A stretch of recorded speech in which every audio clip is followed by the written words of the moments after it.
Hey there everyone, this is Michael Dougal, your Greater Toronto Area real estate resource. And let's face it, if you're a seller in today's market, it can be a little bit intimidating listing your property, given that there's so much more competition than there has been in the previous few years, and you really need to separate your home apart from the others. And that's what we're going to talk about today. I'm going to share with you 10 tips for selling your home this year. Of course, if you are considering selling, make sure to call me. And we're going to dive straight into point number one, and that's the fact that the market is price sensitive. And I want to remind you that really the number one marketing tool is always going to be the price. And especially in today's market, when there's a number of listings which are for sale, buyers are going to immediately look at the lowest priced homes. And what I see very often happens is that sellers decide to list their property at a price that would leave some room for negotiation, but it's not a price that's attractive for buyers to look at the property in the first place. So here's what you want to do. You want to take a look at the features and benefits that your home has and compare it to properties that have recently sold within your area, and also compare it to the listings which are currently sitting on the market. This will make sure that your home is priced competitively and will get those eyeballs in, ultimately leading to more showings and more offers. The second thing to know if you're selling your home this year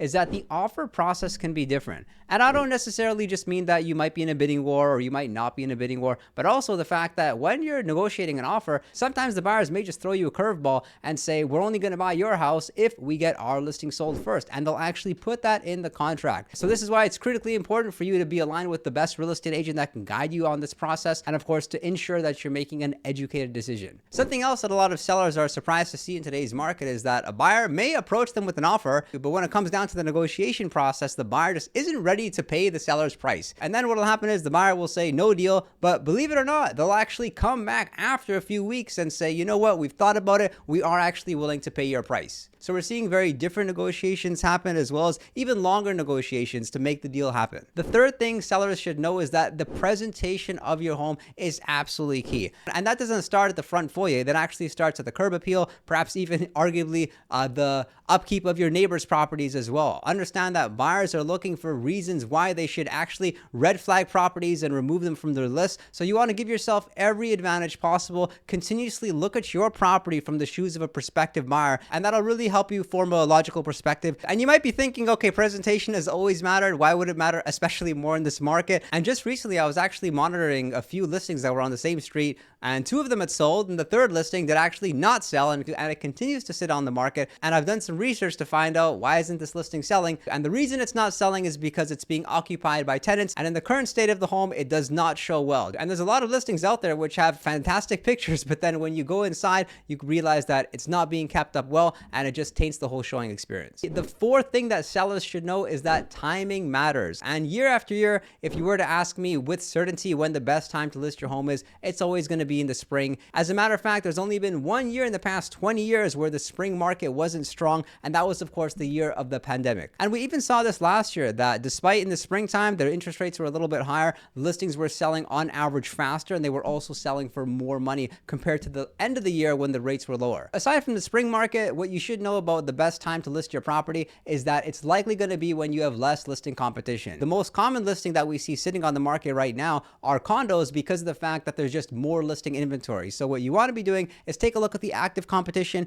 If your product is already on the market, likely it's not a good idea for you to list your property, because you're going to have to price it so competitively that it may not even be worth selling. The fifth thing that sellers should know is to understand buyer trends. What are buyers looking for? Perhaps if you're making updates to your property, you want to consult with the experts. Find out what sort of renovations may be worth doing. What is a good return on investment? What colors are good for the home? And what's specifically doing well in that neighborhood? For example, in some locations, buyers love to have a basement that they can rent out. They want that separate suite that they can collect the rental income for. But in other locations, buyers actually don't care for a rentable basement, and what they want instead is they want privacy, and they want that single family home type of feel. So it's a really good idea for you to understand what buyers are looking for in your specific location and for your specific property style. The sixth thing sellers should know when listing their property is they should be prepared for longer selling times. Currently, the average days on market is between 40 to 45 days. So what that means is from the time that you list your property, you're going to have a lot of showings. It may be discouraging, and it can be especially especially frustrating when you go ahead and you clean the house, you leave for a showing, and then for some reason the buyer doesn't show up or they cancel their showing last minute. Selling your property is never going to be easy. It's going to be frustrating. And I would strongly encourage you to consider the first offer you get on your property. Very often, the first offer is actually the best one.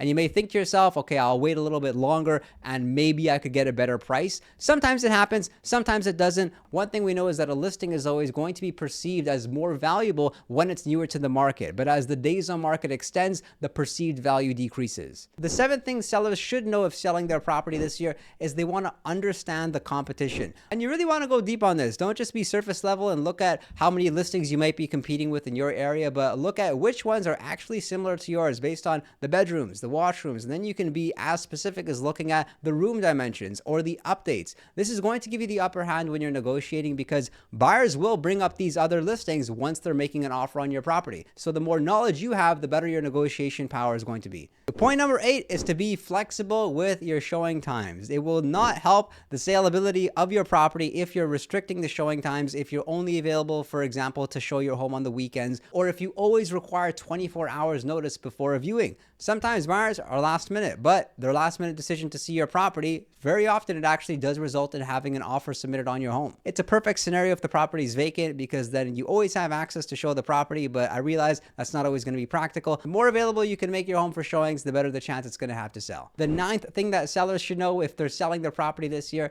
is that cooperative tenants are a key asset. If there's anything that will prevent a listing from selling, it's uncooperative tenants. Tenants that may not show the property, tenants that may refuse to leave the property. If you are going to sell your property and your property is tenant occupied or partially tenant occupied, understand all your tenant laws. It's completely free to call the landlord and tenant board. You can find out any information that would help you to either have the tenant move out. And of course, it's great knowledge for you to have. And the 10th thing that sellers should know is that ideally they want to ensure that their home is move-in ready. And that's because that's really what buyers want these days. And that's what they're used to seeing. They're used to seeing move-in homes ready. You also may be competing with new construction homes. And what we've observed with buyer behavior out there is that they're not always expecting a home that's move-in ready, but they also have somewhat of a limit on how much work they're willing to do to a property. But if your home is requiring too much work for the average buyer, it may not matter how competitively you priced your property, the buyers are going to eliminate it from their short list. So what you may want to consider doing is a pre-home inspection where an inspector will look at your property and they'll point out both the minor repairs needed and the major repairs. So if you can go ahead and fix that leaky faucet or partially chipped walls, these repairs surprisingly don't cost a lot of money. They also don't take a lot of time,